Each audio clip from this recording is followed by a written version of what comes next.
If I Should Die by Donevy Westphal. Available through Amazon, Barnes & Noble, and other retailers. I just sat down to watch the tube when this huge explosion rocked the entire neighborhood. I live 2 blocks down and it knocked me out of my chair. Pictures off the walls. I don't know what it was, but man, it was big. Kaboom, it was big. Glad I was inside. Most everybody was inside. This part of the neighborhood is abandoned. Only the snack shop on the corner. Too bad about the snack shop, but man, it was... Julius flipped the channel. Same pictures, different reporters. Hello, this is your man on the street. We're down here where there's just been a tremendous explosion. Police say there were at least 4 bodies, badly burned, none alive. With an effort, Julius rolled himself over and up off the bed.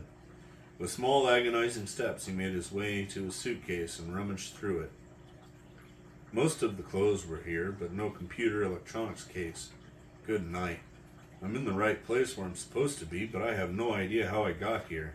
He ran his hands through his hair. Where's that jacket with the newspaper? Aha! Searching through the pages, he found the information, took note, then tore the paper into shreds and flushed them down the toilet. Pulling out a Bible, he searched a few chapters in Proverbs. Here it is in Proverbs 13, verse 1. A wise son heareth his father's instruction, but a scoffer heareth not rebuke. He read down through Proverbs 13, verse 15. Good understanding giveth favor, but the way of the transgressor is hard. God, how many times have I refused to hear my father's instruction? I walked away from everything I'd been taught. So sure, I knew better how to live my life. My life isn't worth a paper nickel. Memory, like a sleep afoot, began to return. What about Mrs. McDonald, Michael, Ruth, and now the newest member of the team, the kid? If the runner can follow my line back, they are in danger. Thankfully, Junko and Maya were safe. The creep didn't know what the code meant. Shields hadn't compromised anything. Exhaustion washed over him. He switched off the light and curled up on the couch. Chapter 27. Thursday, June 18th. The sharp sound of the phone jangling beat against Julius's ears. With a groan, he crawled across the floor. Hello? He imitated a female voice. After a slight pause, this is the desk. May I speak to Mr. McLaughlin? He checked his hotel ticket, then answered in the same female voice. One moment. Hello? Julius changed his voice and answered. Mr. McLaughlin, our instructions were to give you a wake-up call at 6 a.m. There are a couple of packages for you at the desk. Would you like for us to bring that up? Yes, please. He hung up and ran his hands over his face. With careful movements, he stretched and noted his surroundings. Can't believe I'm so stiff and sore. He stretched and exercised his muscles, limbering up his actions. Limping over to the breakfast nook, Julius sorted through the various selections. He ran water into the carafe and started a pot of coffee. At a knock and front desk, he peered through the peephole in the door. Thank you. He opened the door to take the packages. You having a good morning? It's better from here on. My shift's about over. The young man smiled at Julius. You in a fight last night, mister? Your friend that you came in with didn't mention that. Friend? What did he look like? Tall, white-haired Scottish gentleman, well-dressed, well-spoken. Liked his accent. The desk clerk stopped with a chortle. Had a good singing voice. He stopped, got the key, and you'd had a wee bit of too much of the bottle and then took up singing some song I've never heard before. I've got a tonic might help bring you back on your feet. I'll send it up before I leave. Thanks. I've got coffee ready. Should do the trick. Julia shut the door and turned back into the room. The package must be from Bob. He turned the packages one way, then the other. A note attached. He tore it open and read. Your own computer? Irreplaceable. This new one will have to do. Don't know how you're not dead. Several bad hombres are gone with that explosion.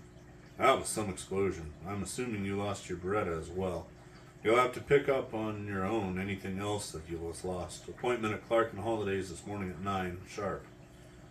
The info is included in the file. Julia studied the dossier again. Adam Clark had paid John Holliday's widow a tidy sum for her share after Mr. Holliday had passed away. On the surface, everything looked to be a bona fide business, but things didn't match up. So that's Mr. and Mrs. Adam Clark, and this is the deceased Mr. Holliday. The wives, the families, both of them. He flipped through the information. Wow, his heart did a double beat. Lily? That had to be her. She doesn't have a twin. My, I'd say she's outgrown her small town roots. They used to call her scrawny, but now she had learned how to dress to an advantage. He examined the picture in detail. Should be interesting. He sat in the office of Clark and Holliday and thumbed through his briefcase of papers. Julius could feel her eyes stray back to him as if there was a magnet glued there and she couldn't look away. She picked up the phone as it rang. Clark and Holliday, just one moment. She pushed a button to transfer the call. Dahlia Roosh looked away. The intercom squawked to life. Send in Mr. McLaughlin. Mr. Clark will see you now, sir. Her pretense of filling out paperwork didn't fool him. He could see her watch through veiled lids as he picked up his briefcase. Thank you, Mrs. Roosh. He read her name off of the nameplate on her desk as he passed into Clark's office. A short 45 minutes later, the office door opened as Julius left. All right, Adam Clark's voice was congenial in tone but very insecure.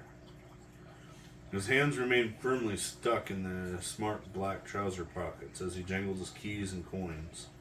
Julius could see through him like a well-polished window. We'll get those financial records and papers. I'll have my secretary give that information right away. And see you at 3 o'clock this afternoon. 3 o'clock, Julius disguised as McLaughlin picked up a black fedora hat.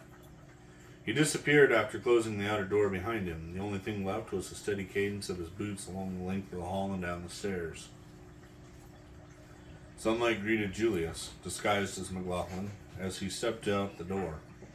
Julius was feeling like a 1940s-style film noir detective as he pulled his fedora down and walked a few steps to his company car. Just sit tight, few, he told his driver as he slid into the passenger seat. Julius pictured Adam Clark making some phone calls and preparing to fly to his island home. From the dossier he had received, Julius recognized Clark's wife entering the door he had just come from. Hey, he answered his phone. Yeah, Clark's wife just arrived. When I showed up this morning, it was to put him in panic mode. They always make mistakes in panic mode. Your assignment is to tail them. They'll probably be taking their own plane. Our agent at the airport will contact you when they file their flight schedule, but don't assume their flight plan is set. You need to stick with them and don't let them get out of your sight. If they do get to their plane, you do have backup to arrest them, but here they come. Gotta go. Bye. He clicked his phone off and sat watching. Just wait. We will need to follow the secretary in a few minutes, he told his driver. They watched Mr. and Mrs. Clark get into a cab and pull into traffic, and the other agents parked down the street that Julius had just put on alert, pulled out and followed them. I don't know how much information you've got on this secretary, Dahlia Roosh, the other agent said. I've had to follow her already on different occasions. She is witty and friendly, likes to flirt, and is pretty with enough charm that she catches most men's eye. I've seen her picture, Julia said with a non-committal shrug. Unless I miss my guess, she's got ulterior motives for staying in Clark's employment. Other than hoping to meet the right man, a man with money but not exceptionally bright, Julia smirked. Yes, Clark doesn't pay her enough for what she spends.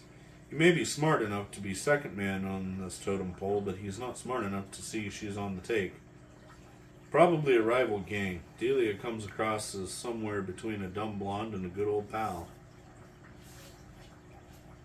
There she is. I think Clark left her to clean up his mess while he attempts to get away, Julius surmised. The two agents watched as she caught a cab, and then they followed her into traffic.